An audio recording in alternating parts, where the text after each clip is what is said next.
Let's do this. Episode 11 of the Life Coach with Ryan Book Club. We are chatting about Fxck Feelings. As I said in my last episode, I am struggling getting into this and was considering just starting to hop around on the book. It just so happens that my friend Preeti, say hello. Hi. She's read the whole book, and she has some fairly strong opinions herself, but they're much more informed opinions than mine. So I was like, oh, I'm so glad you read it. Let's talk about it. And that'll help me understand kind of where I want to go. And it'll also help any viewers perhaps form their own additional opinions about how they might want to approach it themselves if they're already reading it, and if they're not reading it, get into it. Because I would really love some additional feedback about how to go about reading this thing, because it's a beast. I mean, it is a small print, lots going on, like 5 modules per chapter, 12 chapters. I don't really know how I read the whole thing. I am so impressed. When you told me you read every section, I just was like, how? I mean, it's 348 pages if you include the afterword. The other thing is, though, I can't read a book and read one chapter because I feel like I failed in terms of not finishing the book. So I feel like I needed to challenge myself to actually finish the book. But it was a beast, and I definitely have some strong opinions about it. So, I mean, the first is that, which I remember you talking about last week, that it's very modular, it's very non-linear, which is great because I know that Dr. Bennett and his daughter, Sarah, who wrote the book, they wrote it for people who hate self-help, right? They wrote it for people who hate self-help and hate that idea of self-improvement, but they want something tangible to take away from that. So I understand where they're coming from that. And it can be really helpful in certain situations. You know, I know you were telling me earlier about your daughter's friend, so somebody who maybe isn't in friend's that daughter, yeah. friend's daughter, yeah. Daughter's friend's daughter, that isn't in that emotional space yet, or isn't in that emotional intelligence capacity yet. It's great to go in. This is what I need. I need the chapter about fairness. I need the chapter about helpfulness, whatever it is. Right. I can see where that's helpful, but I also think that they took an approach that takes out the emotions in certain situations when you really need them. So, like particularly the Fxck Love and Fxck Communication chapters. So those, in a snapshot, the Fxck Love chapter talks mostly about the idea that, you know, you like love completely and all of that stuff, but also understand your limits for love and somebody else's limits for their capacity for love. And they don't quite say understand where you're not good enough, but they do sort of frame it in that way of understand where you might just not be able to handle or deal with or be okay with or be enough for somebody else's love. And that's not something, that's not a, you know, comment on you.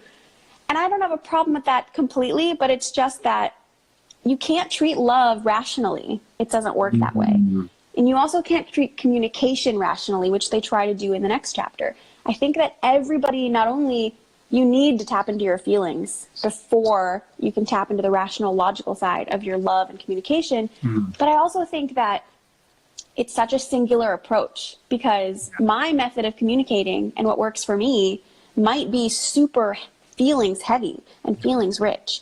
And somebody else's method might be super logic heavy, but that works for them, you know? So they're really, I think they tried to distill all of the self-help into non-self-help practical, but that's just not the way humans work, because we're not robots. So that's at a core what I have a problem with this book. Yeah, and it's interesting that you say that, because I was reflecting on why I connected so much with the first chapter. And the irony of the first chapter is it's the best self-help about getting over self-help. You and I have talked about how I think people are getting left out in self-development because there's so much woo-woo in self-development. And it's not to say that woo-woo can't be fantastic and isn't for a whole lot of people. But there are people who genuinely are interested in developing themselves. And if they don't have a mentor in their lives, then all they see outside of their immediate sphere is woo-woo, then they're like, there should be a chapter called Fuck Woo-Woo, especially because... There should be a book called Fuck Woo, right? Well, maybe I'll do that. Maybe I'll write that one myself. But they obviously have an anti-woo-woo stance in their book. And I think that so often the baby bathwater, you know where I'm going with that. When you get rid of some of that woo-woo, then sometimes the acceptance of the irrational part of humans, I feel like they accept the irrational part and they're trying to guide people into being more rational. Mm-hmm. And as I kind of flipped through and I scanned, I felt, at least that was my impression, I should say. Mm-hmm. So I want to read those 2 chapters now. And I heard your comment about that, just to kind of see. I realize the lighting is changing each time I hold up this book because it's reflecting light. But I am curious now how I would feel about that, as I am really big on nonviolent communication, and I think that you and I have talked before about radical honesty and radical vulnerability. Yeah. And nonviolent communication, I think, is a way to distill and accept our irrationality and to make requests of others in that space of vulnerability and honesty, because a large portion of the time, vulnerability will prompt vulnerability. Vulnerability in yourself will prompt vulnerability in the other person and allow you to actually deal with the problem. So I want to know what these 2 have to say about that. Yeah. Because it would be interesting to recontextualize what they got going on there. And then the love, similarly, I am a big proponent of understanding the limits of your partner. Yes. And realizing the only person you control is you. Mm-hmm. But critical in that is communication, because if your needs aren't being met, you need to decide in every moment, is this a need, truly a need that I have? Right. Like, or even if you want to call it a want that is so pressing it feels like a need. Mm-hmm. When you understand the difference between your wants and your needs, and again, even if we just define need as a want that is so extreme that it feels like a need, and you can request those things from your partner, I think that's really critical. So I want that context. Yeah, I mean, and I think that one of the things I actually wrote down in my notes is that, so I like this and simultaneously dislike this about the book, that they take a very intrinsic approach to self-help, which most self-help is. Yeah. But of course, that's what matters. And they argue that in the, for example, the Fuck Fairness chapter, the reason I liked it is because the main argument in a snapshot is the world is not fair. And for you to expect the world to be fair, for you to want it to be fair, is just not realistic. And it's staying in that mindset, staying in that realm of stuck is going to keep you there. What's going to get you out of it is when you realize that depending on extrinsic change and peace isn't going to get you the results that you're actually looking for. It's intrinsically there. Yeah. But the problem is that when you look at your intrinsic self for help, you can't ignore your feelings. And that's, I think, so I actually have an interesting, the reason I take so much issue with this book is I'm an INTJ, which I'm type A personality. That's very intense. It's very logical, very rational. I, for the better part of my life, struggled with accepting my feelings because I used to think, whatever, feelings are for weak people. I'm not going to deal with them. It's all about the logic, right? Yeah. So I think I take issue with this book because for somebody like me 5 years ago, maybe, I would have picked this up and been like, okay, I really just need to approach every problem logically and rationally. But that leads to its own set of unique problems. And I think they could have done a little bit of a better job bringing in yes, we want you to focus on the solutions, not on the problem, which is the great part of this book. Yeah. But we need you to understand that there's a balance between your feelings and your emotions. Or your logic. It's not one is better than the other. Right. Right. Yeah. No, I totally hear you on that. I think that something that's critical for those of us, especially who are deep feelers, who learned through whatever process of living to disconnect from their feelings, because that was the bulk of my childhood. I used to. Oh, sorry about that name. The siren. For those who are into astrology, I like to joke that as an Aquarius has two rulers according to Western astrology, and that is Saturn and Uranus. And Saturn is the lawgiver, and Uranus is the sky and free form, and et cetera, et cetera. So I spent the first, what is effectively, I don't know, almost half of my life at my age, definitely ruled by Saturn. And I was like, yeah, no, your definition is wrong. You think you're in love, but you're not. No. And it was very just like everything was in a box and it was safe. But I was still a really intense human being with a lot of feeling.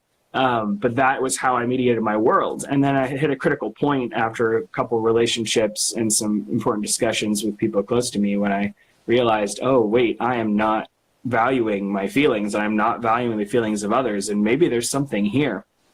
Right. Once I started doing that, my world just cracked open.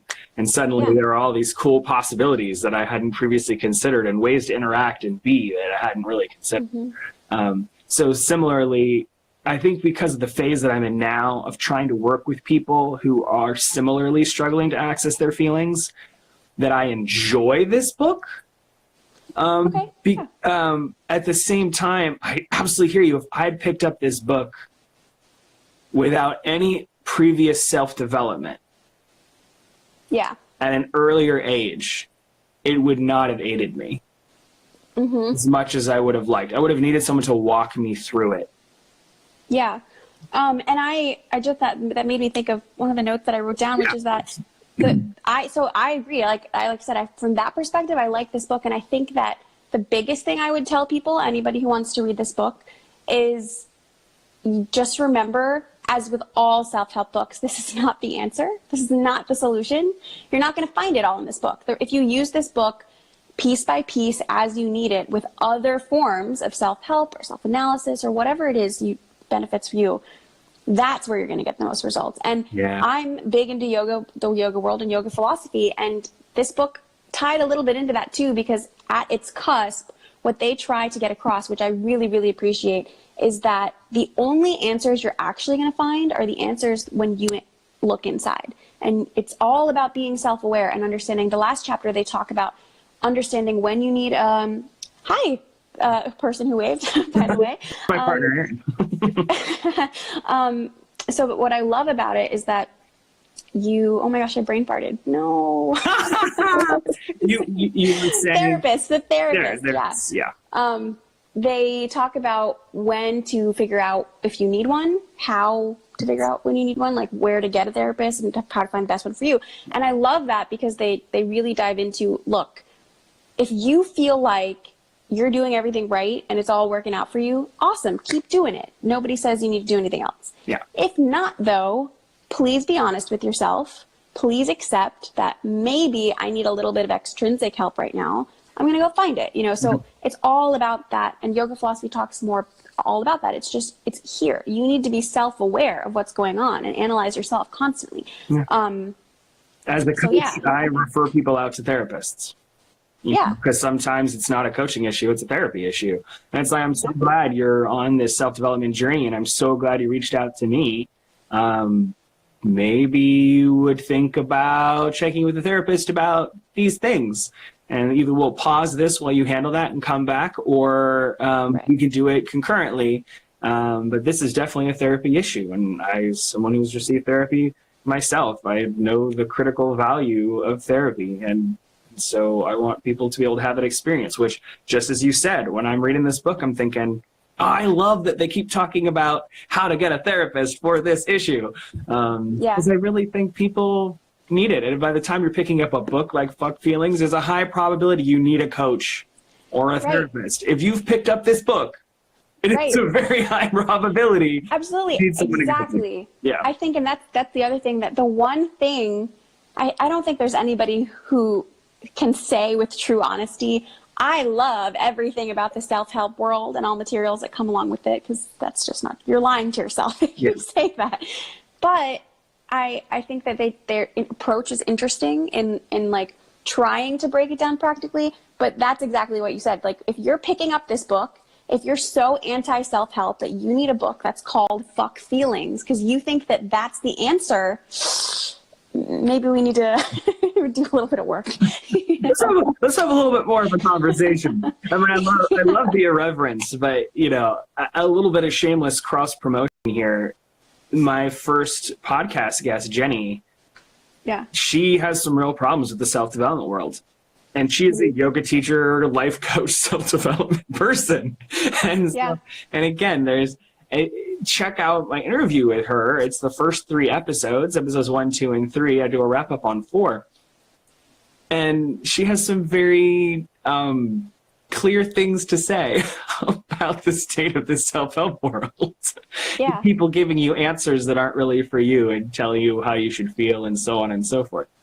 So I know we're already past the IGTV limit, so there's a high probability that when I post this, it's going to be at like 1.5 speed, and we're both going to sound like we're talking really fast, just to be able to get in there. Or maybe I'll break it into 2, and it'll be like a 11 part 1 and an episode 11 part 2. So it gets sped up too much. I also want to respect you have places to be. As do I. So I wanted to just quickly touch on, I know you already mentioned them, but it seemed like there were 4 standout chapters for you. 2 that really resonated with you beyond the first chapter. I think the first chapter, for both of us being into self-development, we're like, yes, this is fantastic. This is such a great introduction to the whole book. But then, because I think I want to get into those chapters. So you mentioned 4. I think it was Fxck Fairness.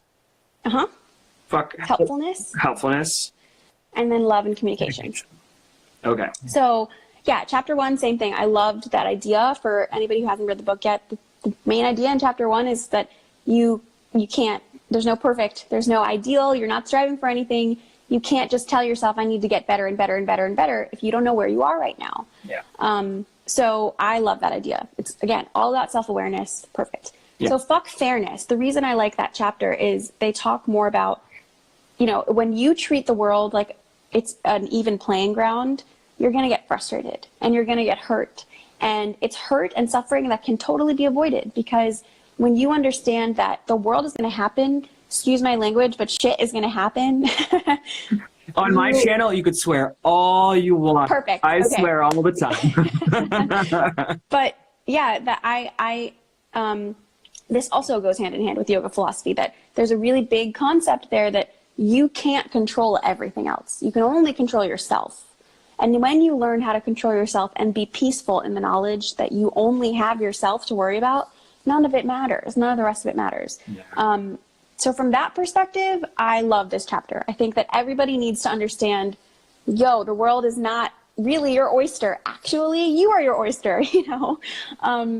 So the Fxck Helpfulness chapter goes hand in hand with that, because it's all about, I'm so guilty of this. I'm a helper. And I just tell people, I tell my friends all the time, I have favorites on my iPhone, and it's set to, if my phone rings more than twice, it goes through. Otherwise, it's on silent. And I tell them all the time, I don't care what time it is. You can call me at 2 a.m. You can do this. Well, that worked for a little while, until I started getting 3 different friends wanting to have hour-long conversations with me every day about their lives. And I started to get to the place, honestly, where I felt, I feel guilty for not, I feel guilty for having to sit down with my friends and say, you know what? I can't be on the phone with you every day talking about your problems, because I have things to do. And more than that, even if I didn't have stuff to do, man, that's emotionally draining and mentally draining and probably physically draining too, you know? And considering what you do for a living, I would jokingly say. Right. God, where's the, I actually reciprocation of some kind, pain exchange. On the side note, one of my friends is a musician, and I tell him all the time, so I'm keeping a tab of all these phone calls, so in the future you'll get my bill. But maybe you can write a theme for the upcoming show. Right? Oh yeah, exactly. But I love that chapter because I think that so many people get caught in that. And again, going back to that extrinsic, intrinsic, I think the biggest thing with self-help is, or starting to really analyze where you are and what you kind of need to start to give more attention to in your life. Yeah. I think most people are making the problem of giving way too much attention away from yourself and not to yourself. And I think literally every person on earth can say, I do this with somebody in my life, because even if it's your mom, who, unless you're a horrible human being, you're not going to tell your mom like, yo mom, I can't talk to you on the phone today. Peace out. Bye. You know, and not feel guilty about it. You might be a horrible human being. Okay. Well, in any case, not your mom, but your partner, whatever. We all have somebody though that I feel like, Yeah, I know what that like makes us, you know, just like, I love you so much, but I love myself a little bit more. That thing that you're not supposed to say, but you want to say it, you know? So that's why I really like those two chapters, I think. And if anything, if anybody wants to read this book, start with those two chapters, because one of the beauties of this book is that it is modular. You can just go and pick and choose what you need. And you don't even need the whole chapter. You can just get the subsection. Yeah, The chapter exactly. that suits. Exactly. Yeah, Yeah. absolutely. Yeah, so those are the main two. And then I already talked about fuck love and communication. Just, Yeah. yeah, you need feelings. But And my partner and I have a firm belief that it's not your better half in a relationship. You show up with 100% of you, they show up with 100% of them, and you come together and enrich each other and each other's lives. Yep. And that's really critical to us.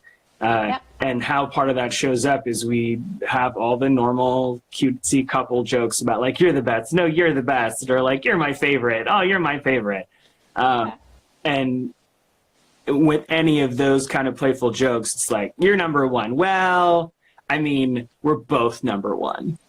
right. And we say that. That's like just a part of our regular everyday communication is Yep. reaffirming that we are each the most important person to ourselves. Yes. And the other person is on equal footing or a very, very close second. Yeah. Because we can't show up well in our relationship if there's a gap in how we Right. perceive our value in the relationship. You can't. Right.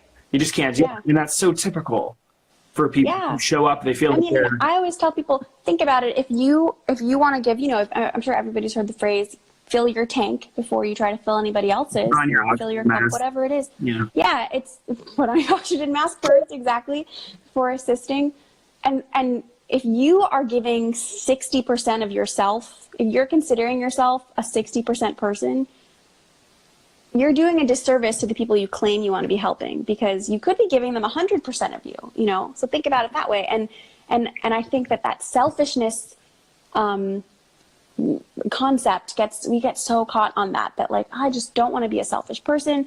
To really say out loud and say confidently, I am the most important person in my life.